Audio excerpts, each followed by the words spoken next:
Assalamualaikum warahmatullahi wabarakatuh. Perkenalkan, nama saya Oktarina Fajri dari Tetris Bahasa Inggris 4D.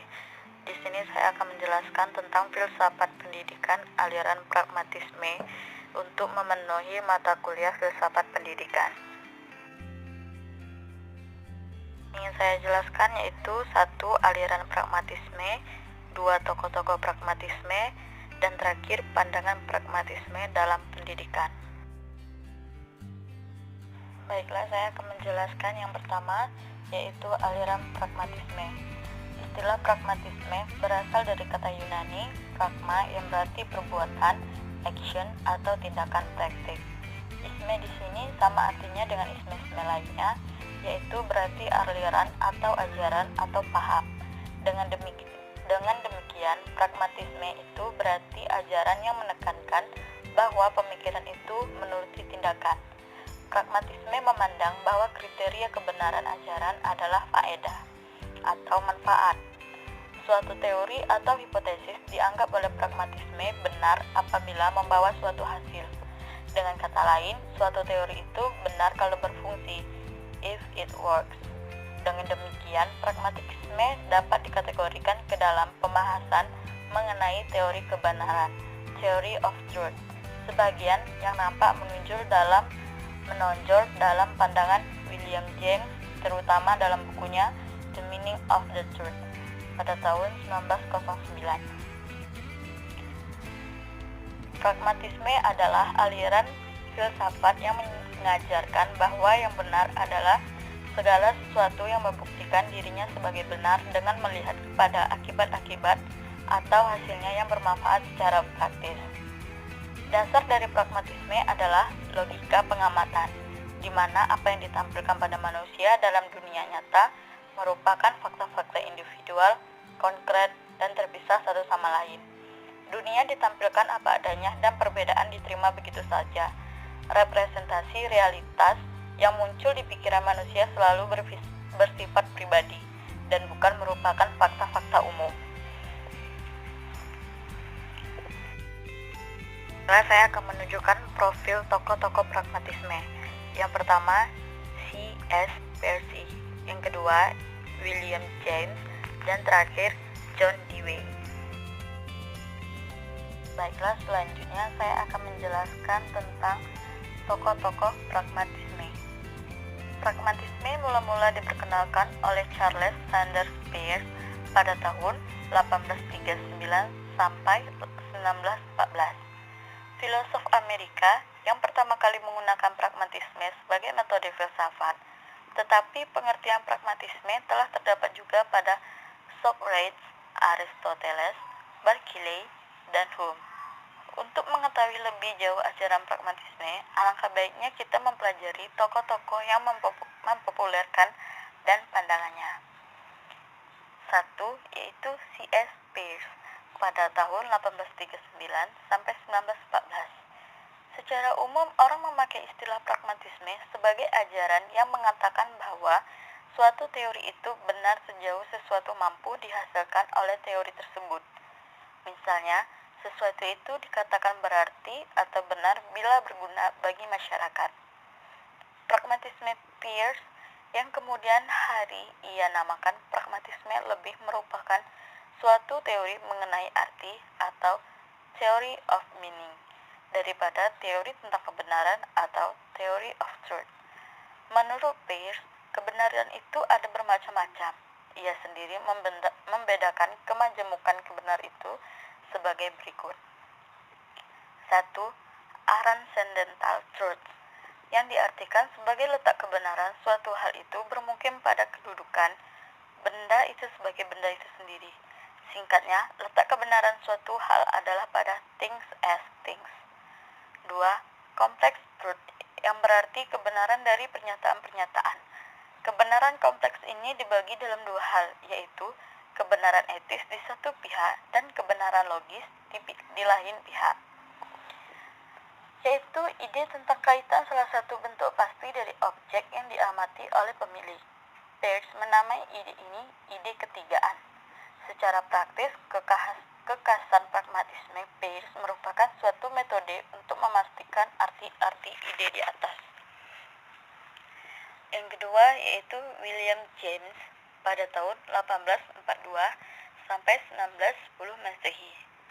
William James lahir di New York pada tahun 1842 Masehi, anak dari Henry James. Ayahnya adalah orang yang terkenal, berkebudayaan tinggi, pemikir yang kreatif. Selain kaya, keluarganya memang dibekali dengan kemampuan intelektual yang mengembangkannya. Ayah James rajin mempelajari manusia dan agama. Pokoknya, kehidupan James penuh dengan masa belajar yang dibarengi dengan usaha kreatif untuk menjawab berbagai masalah yang berkenaan dengan kehidupan. Karya-karyanya antara lain The Principle of Psychology pada tahun 1860, The Will to Believe pada tahun 1897, The Phase of Religious Experience pada tahun 1902, dan yang terakhir yaitu Pragmatism pada tahun 1907. Di dalam bukunya The Meaning of Truth, arti kebenaran, James mengemukakan bahwa tiada kebenaran yang mutlak, yang berlaku umum, yang bersifat tetap, yang berdiri sendiri dan terlepas dari segala akal yang mengenal. Sebab pengalaman kita berjalan terus dan segala yang kita anggap benar dalam pengembangan itu senantiasa berubah. Karena di dalam prakteknya apa yang kita anggap benar dapat dikoreksi oleh pengalaman berikutnya. Oleh karena itu, tidak ada kebenaran mutlak, yang ada adalah kebenaran-kebenaran. Artinya dalam bentuk jamak, yaitu apa yang benar dalam pengalaman-pengalaman khusus yang setiap kali dapat diubah oleh pengalaman berikutnya. Di dalam bukunya The Phase of Religious Experience atau keanekaragaman pengalaman keagamaan, James mengemukakan bahwa gejala keagamaan itu berasal dari kebutuhan-kebutuhan perorangan yang tidak disadari, yang mengungkapkan diri di dalam kesadaran dengan cara berlainan. Barangkali di dalam bawah sadar kita menjumpai suatu realitas kosmis yang lebih tinggi, tetapi hanya sebuah kemungkinan saja, sebab tiada sesuatu yang dapat meneguhkan hal itu secara mutlak. Bagi orang per orang, kepercayaan terhadap suatu realitas kosmis yang lebih tinggi merupakan nilai subjektif yang relatif.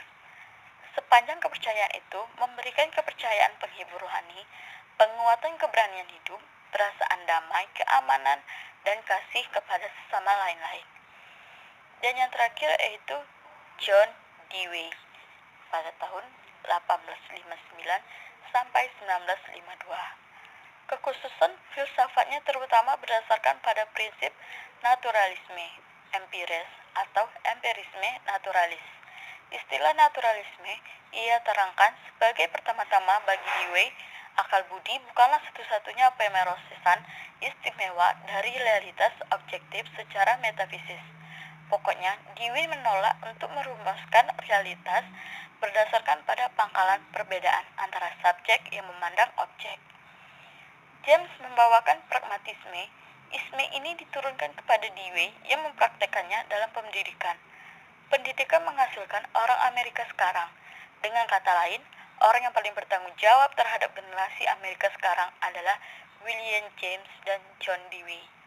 Apa yang paling merusak dari filsafat mereka itu? Satu saja yang kita sebut, pandangan bahwa tidak ada hukum moral umum, tidak ada kebenaran umum, semua kebenaran belum final. Ini berakibat subjektivisme, individualisme, dan dua ini saja sudah cukup untuk menguncangkan kehidupan, mengancam kemanusiaan, bahkan manusianya itu sendiri. Baiklah, yang terakhir yaitu pandangan pragmatisme dalam pendidikan. Sejak dahulu hingga dewasa ini, dunia pendidikan selalu membuka diri terhadap kemungkinan diterapkannya suatu format pendidikan yang ideal untuk menjawab permasalahan global. Banyak teori telah diadopsi untuk mencapai tujuan tersebut, termasuk teori pragmatis dari aliran filsafat pragmatisme, mencoba mengisi ruang dan waktu untuk turut mencari solusi terbaik terhadap model pendidikan yang dianggap selangkah ketinggalan dengan perkembangan pola pikir manusia itu sendiri. Pandangan pragmatisme dalam pendidikan menurut John Dewey meliputi 1. Hakikat pendidikan. Hakikat pendidikan menurut pragmatisme adalah menyiapkan anak didik dengan membekali seperangkat keahlian dan keterampilan teknis agar mampu hidup di dunia yang selalu berubah. Konsep pendidikan Dewey yang berlandaskan pragmatisme menilai suatu pengetahuan berdasarkan guna pengetahuan dalam masyarakat. Yang diajarkan adalah pengetahuan yang segera dapat dipakai dalam penghidupan masyarakat sehari-hari. Artinya, pragmatisme memandang bahwa pendidikan yang diselenggarakan berpusat pada peserta didik yang sesuai dengan minat serta kebutuhan-kebutuhannya agar mampu mengatasi persoalan hidup secara praktis. Yang kedua yaitu tujuan pendidikan.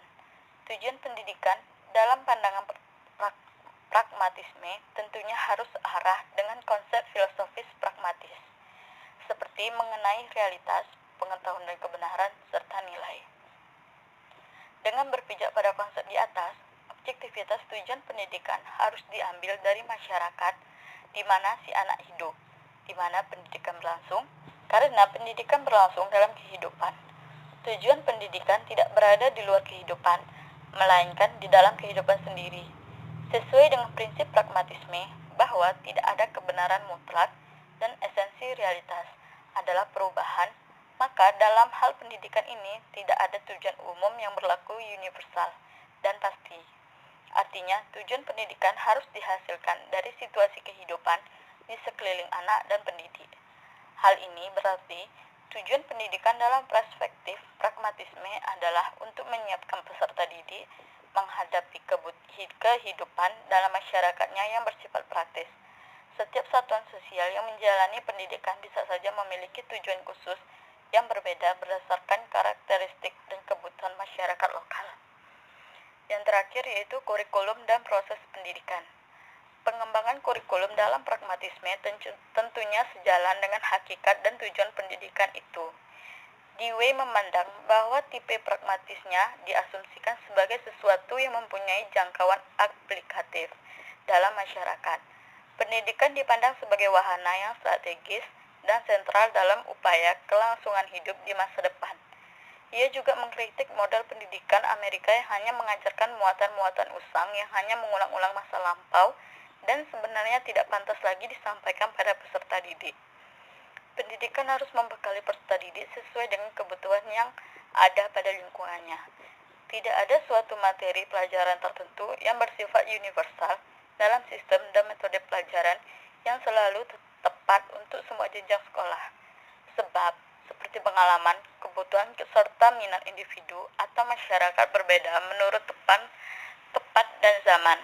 Dalam hal ini, kurikulum juga harus bersifat elastis dan fleksibel, sesuai dengan tuntunan dan kebutuhan masyarakat. Kemudian, muatan kurikulum harus meliputi perkembangan, minat, pikir, dan kemampuan praktis.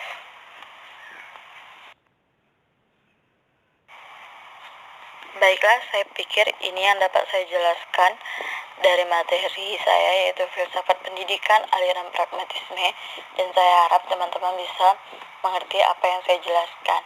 Bila tidak mengerti bisa berkomentar di kolom komentar.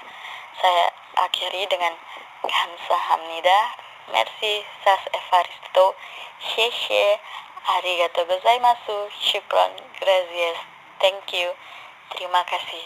Wassalamualaikum warahmatullahi wabarakatuh.